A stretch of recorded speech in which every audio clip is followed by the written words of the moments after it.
All right, my fellow AP literature teachers, I'm Christian Kuhn, affectionately known as the Bob Ross of composition, and I have another really cool writing workshop for you today in which I'm going to highlight something that I call my Skittles heuristic. So, given my demographic, uh, a lot of the templates that are really prevalent in use in the YouTube community and in our Facebook groups, they quite honestly would go right over the heads of most of my learners early in the academic year. I have to build them up to use them. So I'm in an urban district. We have 79 different countries represented in our school at last count. And just given that demographic, the templates that a lot of teachers use are just a little too naughty, a little too complex at the advent of the school year. So I like to simplify things a little bit. And I'm going to show you how to use my Skittles heuristic. And by heuristic, I mean this. Templates typically have sentence stems where we front load particular words to our students. A heuristic is a method, right? It's a scaffold, it's a template. So it's a tad bit easier. All you need to do is buy one big bag of Skittles, for like $4 or $5 at your local grocery store, and then the essay will kind of write itself. So ultimately, we're going to use the Skittles to ensure that the line of reasoning stays intact. I like to keep things very bite-sized for my students. So early in the year, I'm going to be principally concerned with line of reasoning, and then I'll work in all that nuanced stuff as we go. So before we tackle the Skittles heuristic, I just want to say that for this particular piece, I'm going to focus on FRQ1, the 2023 exam, Alice Cary's Autumn. So here is the prompt just to refresh our memories. In Alice Cary's poem Autumn, published in 1874, the speaker contemplates the onset of autumn. Read the poem carefully, then in a well-written essay, analyze how Cary uses literary elements and techniques to convey the speaker's complex responses to the changing seasons. So that's your common fare, FRQ1 sort of piece. There's no trickeration to it. Pretty straightforward. So early in the academic year, I really want to show my students how they need to write come May, come exam time, so that they can set an intention and kind of set a goal for themselves. So the first question is this: how do I write the introductory paragraph? And for my students, they know that I have two heuristics. They can either declare or invert, but here's the kicker.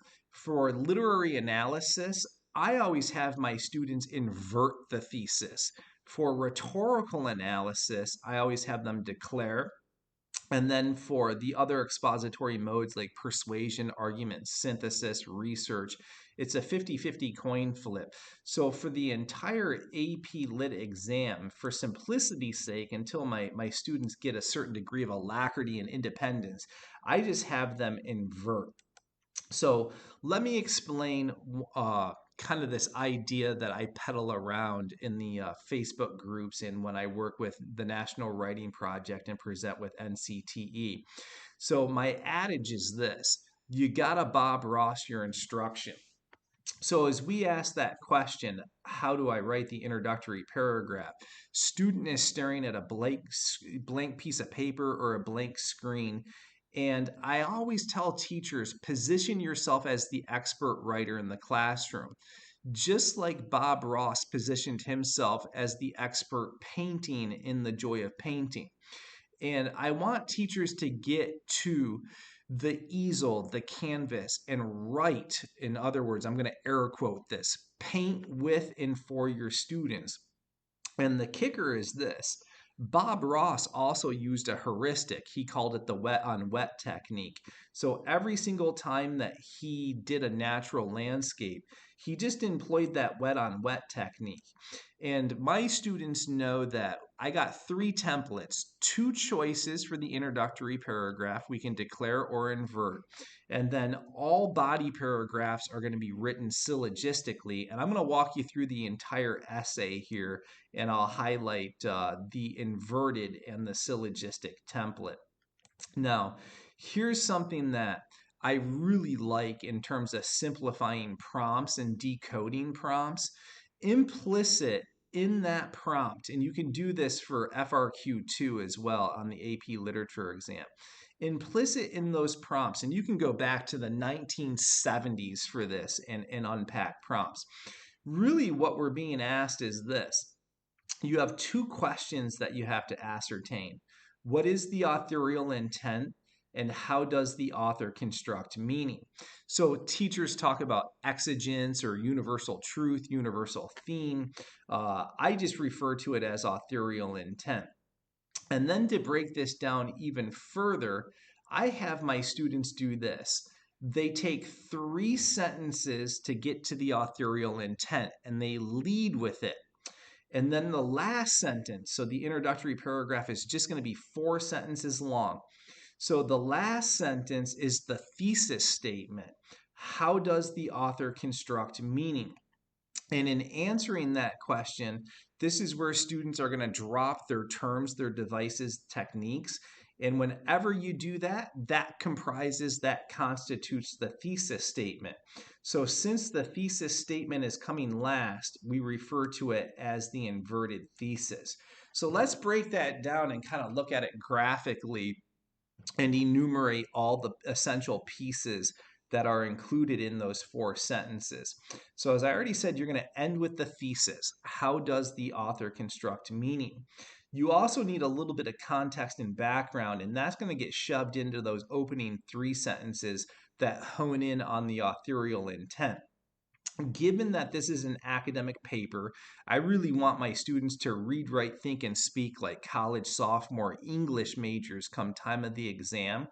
And you have to carry your verbiage with a certain degree of weight. So I talk to my students a lot about tier 2 level vocabulary, and I run extensive word study academies throughout the academic year to help them augment their vocabulary. And by tier 2, I simply mean your average run-of-the-mill SAT level caliber words. So we don't want to overdo it. We want kids to stay in their wheelhouse, stay in their lane, not sound contrived or pretentious, but elevate the diction. I also want them to focus on their voice rhythm and flow. So focus on the sentence constructs. Strunk and White in their seminal text called Write It Right remind us that there's 12 different ways to cobble together a single sentence, and each of those sentences has a purpose, has an intent. So I teach my students those concepts in my Nuance Academy. We do go through Write It Right pretty exhaustively. I have hundreds of activities that I've created over my 22-year career around Strunk and White's theories. And so my students have a lot of practice with that voice rhythm and flow. And then, as I have already alluded to, it's going to be exactly 4 sentences. So let's break this down to simple math. It is 3 plus 1 constitutes the intro. 3 sentences authorial intent, 1 sentence construction of meaning, and it goes in that order. So let's take a look at 3 exemplars. We're going to employ the heuristic from start to finish, 3 plus 1, and I'll do it 3 times. So just to kind of give you some context, I wrote these. I'm positioning myself as the expert writer in the classroom. I'm Bob Rossing my instruction. That's what I mean by that. So I'm going to paint with and for my students in this instance. You can see also that I have a rainbow graphic on my introduction. So in terms of the Skittles heuristic, we'll get using the Skittles in the body paragraphs for the line of reasoning, but I tell my students that line of reasoning really is driven by the thesis. So the thesis is going to kind of be the overarching rainbow concept of the whole essay, and then we'll tie and keep our line of reasoning intact to the thesis in the body paragraph. So just sit tight on those Skittles. So here is my first exemplar, and it reads like this. In many regards, the changing of seasons is analogous to one's progression through the stages of life, right? That's kind of the aha of the piece. That's the whole gist of it. So you just express that concisely. But there's a simple truth to life. If one stays stuck in the past season or fixated on seasons to come, they invariably miss the present moment, even if that moment just so happens to be a turning point. Life is cyclic in that there are majestic beginnings and inevitable endings, but one is much happier if they can dance with change and embrace its natural ways. So you can see there, that's just really focusing on your universal truth, universal theme. So the exigence, the authorial intent. Now, the last sentence I'm going to highlight the most germane, most salient lit terms devices that really drive Cary's piece. So, like the absolute essential. I don't want it to be a literary terms dumping ground. So, I have my students typically focus on 2 or 3, and that's it. So, look how this goes here. Alice Cary highlights this theme in her poem Autumn through the personification of the seasons and the inherent juxtaposition between these seasons and the human condition. So you can see here that I'm focusing on the personification, which is really important in this piece, and the juxtaposition. So that's all I'm going to focus on. And then in the body paragraphs, I can bring in the bit parts, right? Because I got to talk about more elements than that. And then I'll just tie my line of reasoning to that thesis. So that's a perfect 3+1, 3 authorial intent, and then 1 construction of meaning. All right, to really demystify how that's done and shore up how to pull the strings of this heuristic, let's do that one more time. So I really think showing kids how to do something 3 times is a nice way to demystify how to proceed through things. So I did it again, and I'm going to pull the string of 3+1.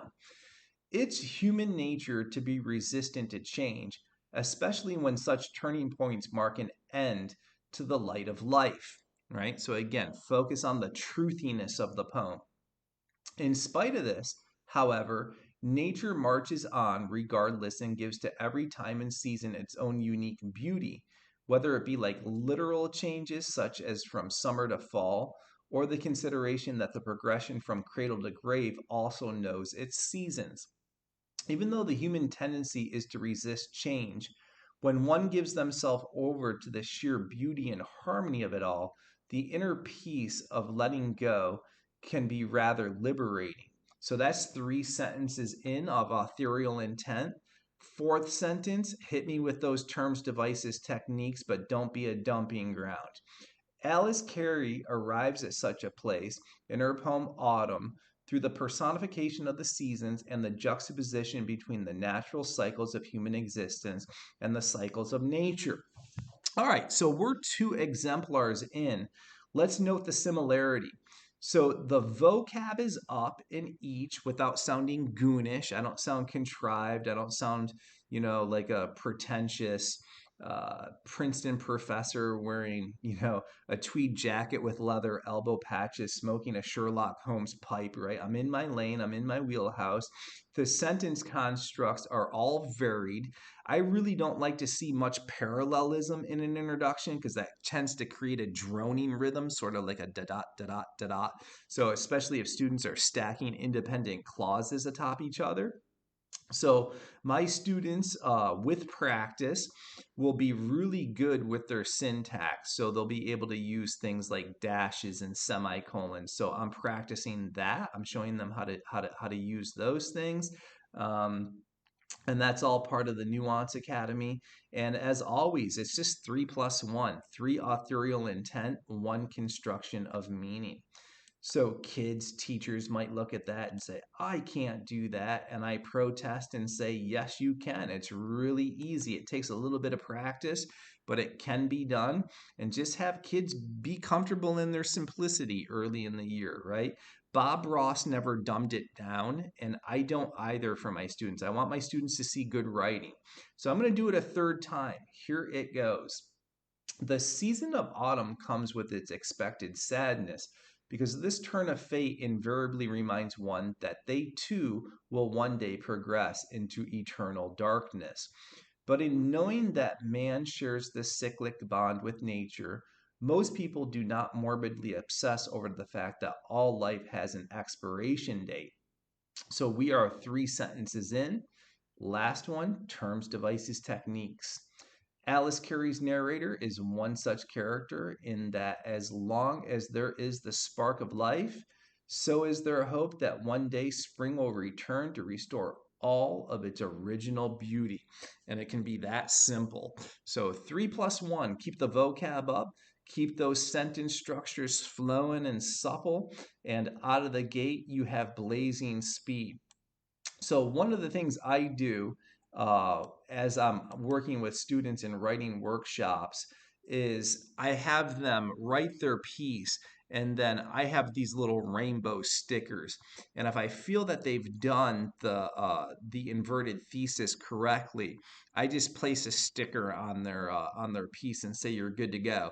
Because if the thesis is done incorrectly, it stands to reason that the whole essay is going to fall apart. These expository modes are very thesis driven, as you know. So I do a lot of writing workshops and peer edits to make sure that we're all good. All right. Usually I only model things 3 times for students, but given that it's the beginning of the school year and I really, really, really, really want to demystify how to do this, I did it again. So let's do it one more time. As summer transitions into autumn, nature seems to remind man of a certain truth. Death is inevitable, right? So I always start with the truthiness of the poem, right? What's the essence of it when you boil it down? Like, what's the basic pith and substance of the poem? In fact, these seasons so closely mirror the natural life cycle of man that man cannot escape this singular and cyclic fate and knowingness. But in spite of this, man has a choice: accept the passage of time and be at one with it, or resist and lose the battle, no matter how valiant the effort. So we're 3 sentences in yet again. Notice there's no terms or devices in those 3 sentences, universal truth, right? So authorial intent, nothing else.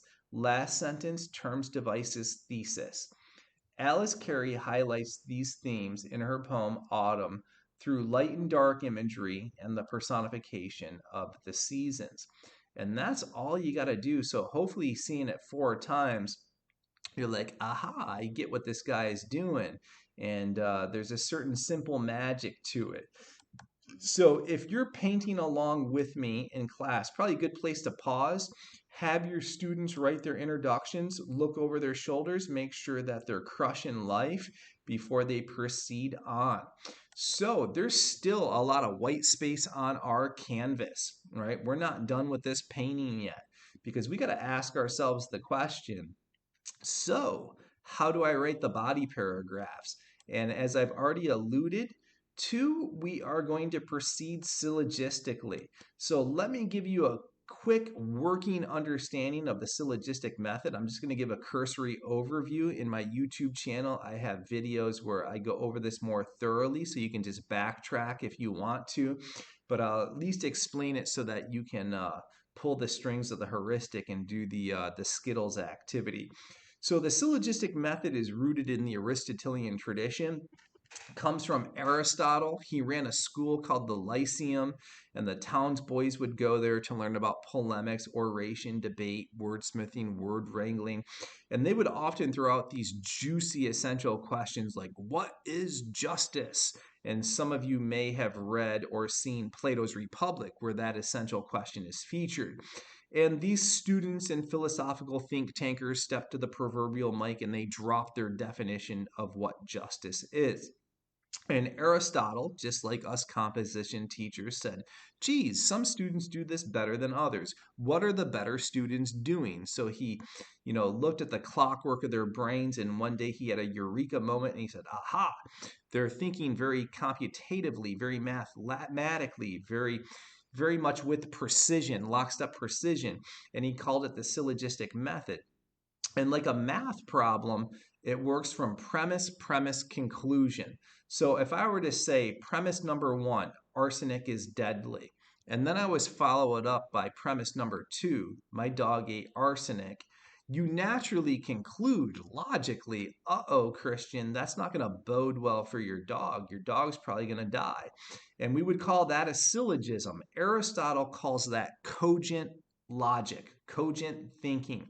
And when our students write, especially as they're trying to sustain a line of reasoning, the syllogistic method works nicely to keep everything intact, so everything logical and kind of lockstep. So if we take Aristotle's heuristic and turn it into a heuristic for the purposes of performing literary analysis, this is what we got. The first premise is going to be an argument containing the terms, devices, techniques. All right, and this is going to be a 3-sentence move.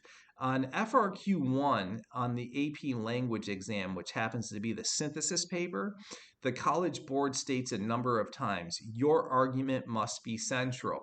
And I really wish they would say this on all 6 FRQs because it's expository writing. We're arguing, right? Every expository mode is an argument.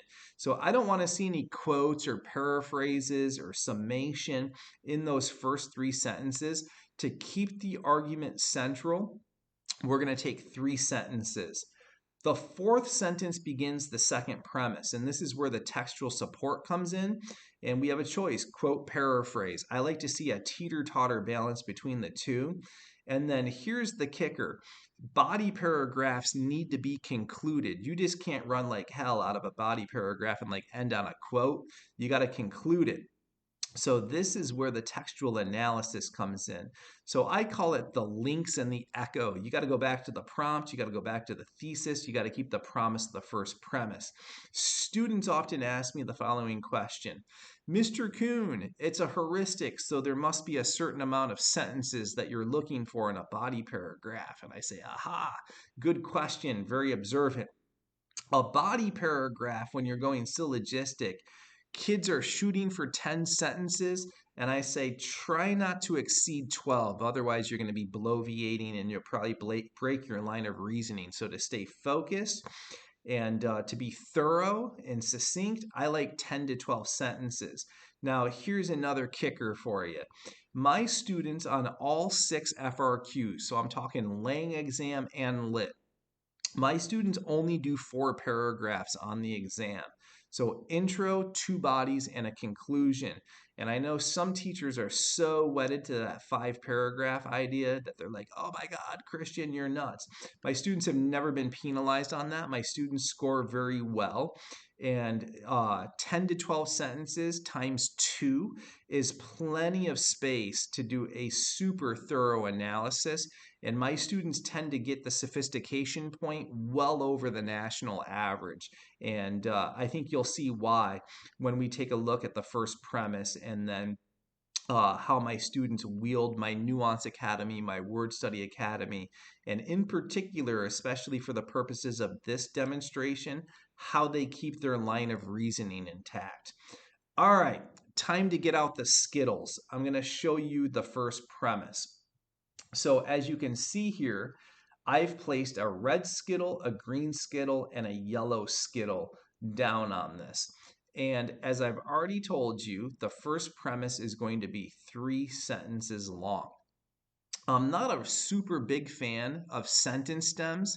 I think it's a little paint by number, a little too contrived and a little too forced and formulaic. But in the beginning of the school year, I do give my students half of a sentence stem because they often ask, where do I begin my analysis, Mr. Kuhn? And I say, start where the author starts, like chronologically just proceed through it, cross weave when necessary.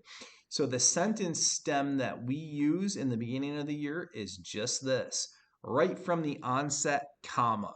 It cues the reader in to the fact that you're going to be very logical, very methodical, and that you have order, you have sequence, which is not a bad card to show your audience. So look how I use that stem. Right from the onset, Cary connects nature's cyclic course to the idea that man likewise undergo similar phases of change by correlating the season's darkness to death. So red skittle is going to be that correlation. So call it whatever you want. You can imply the term or you can explicitly state it.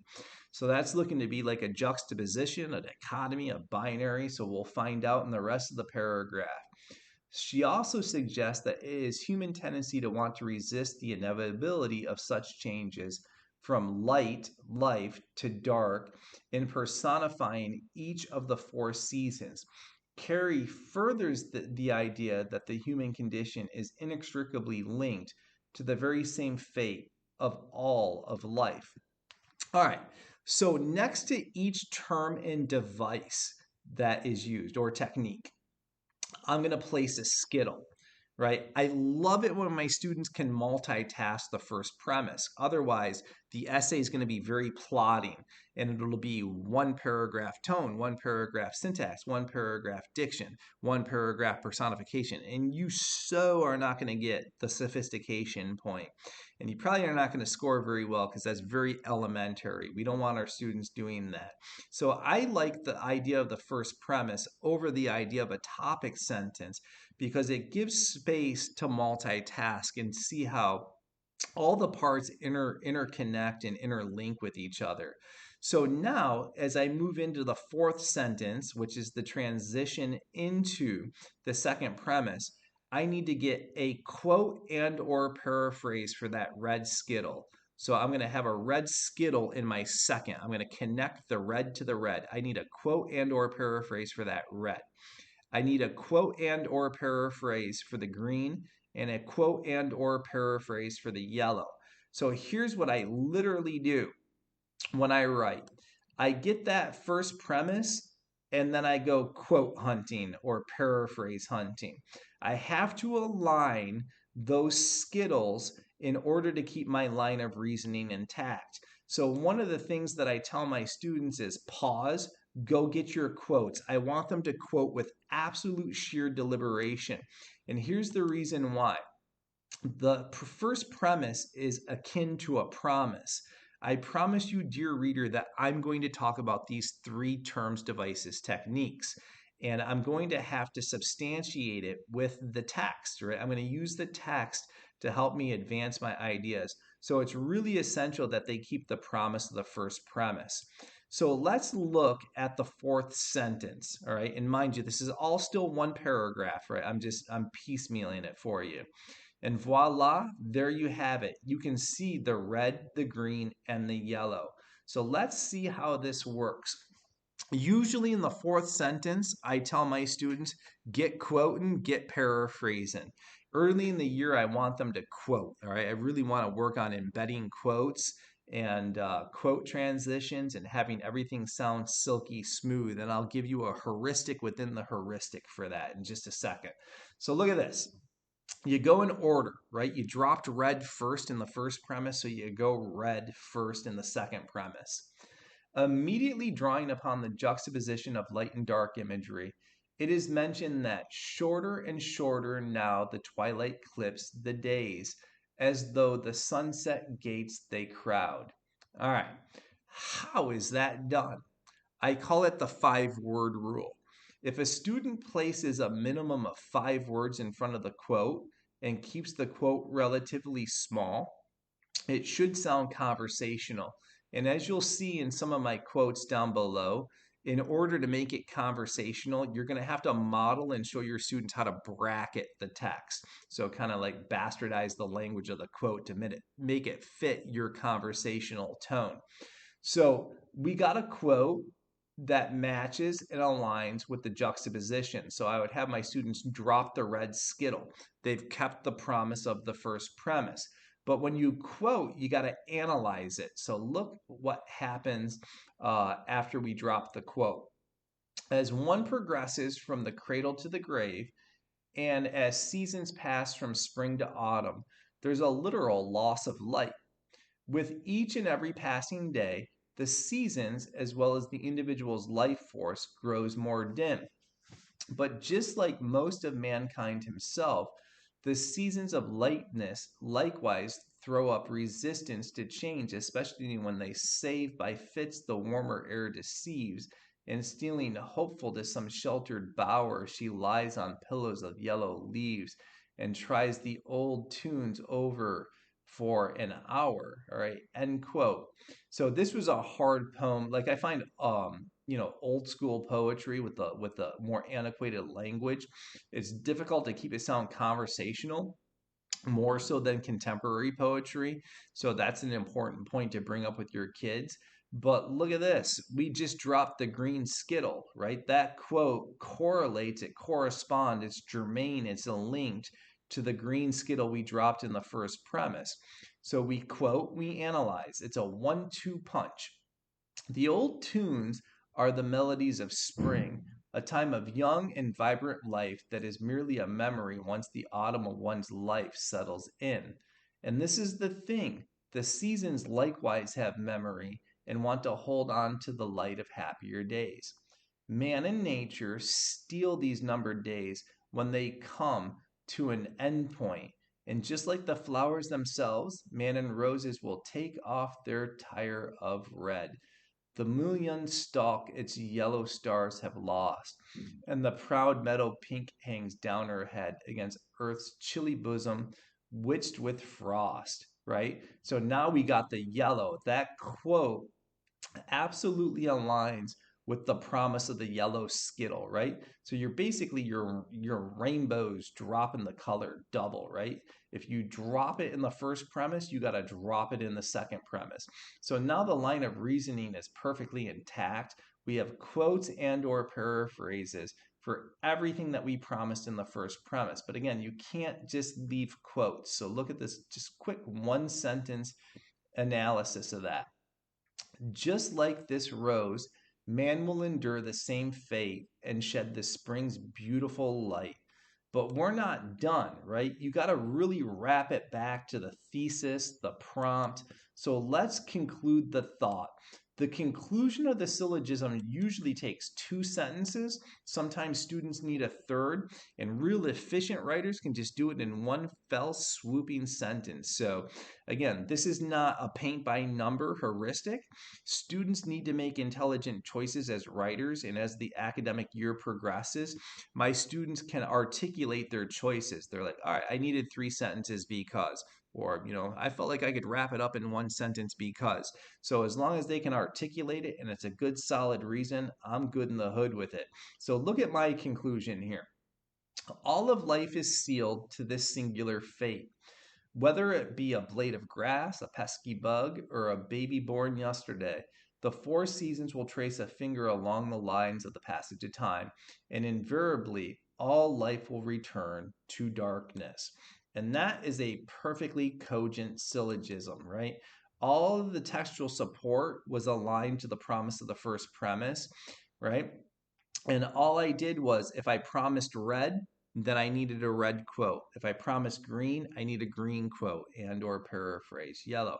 And it multitasks from start to finish. So if you're painting along with me, have your students do that first paragraph. Just go systematically through it.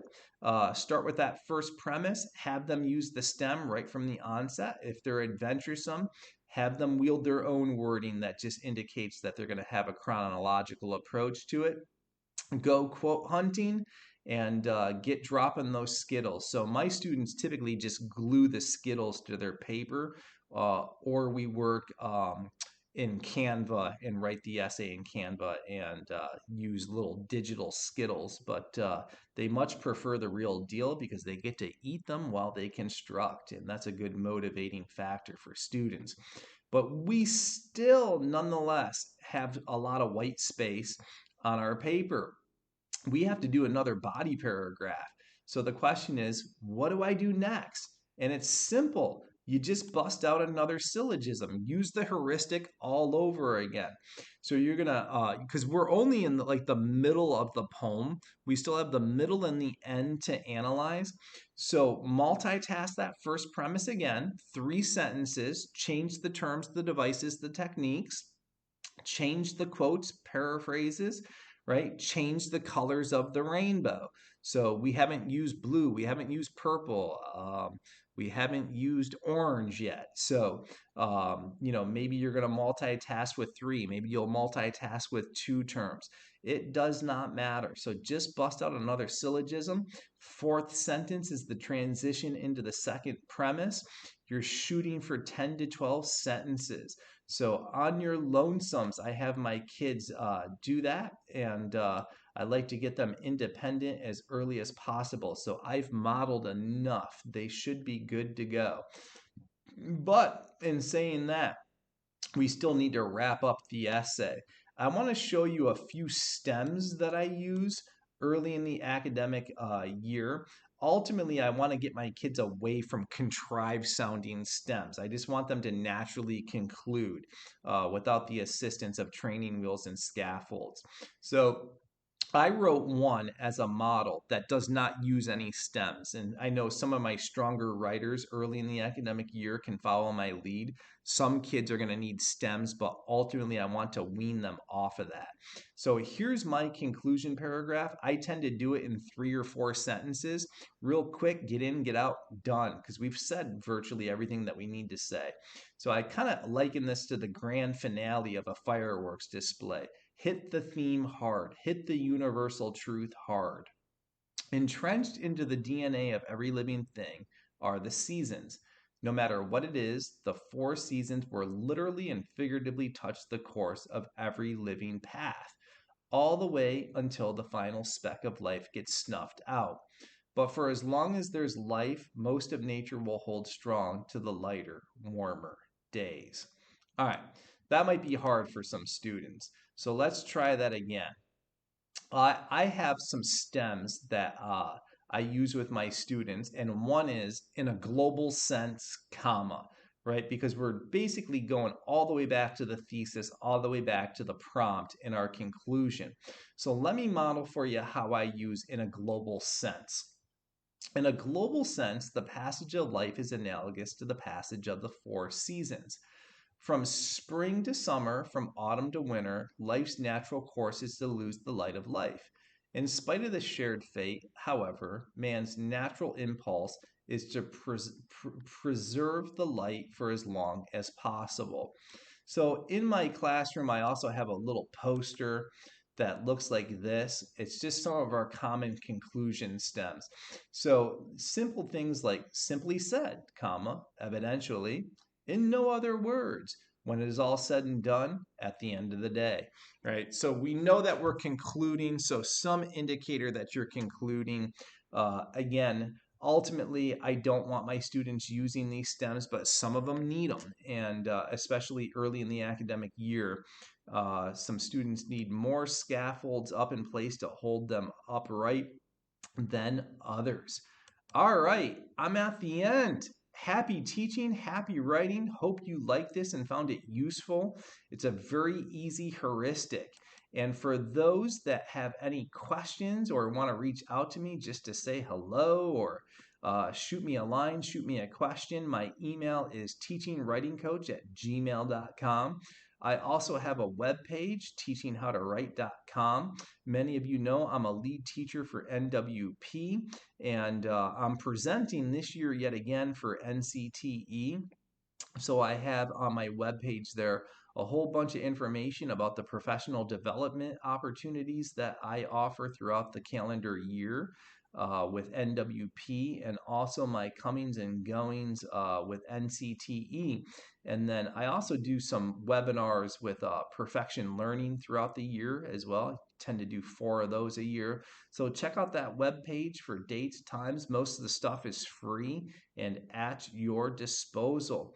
All right, be well. Hope this serves you well. That is it, and I'll see you in the next writing workshop.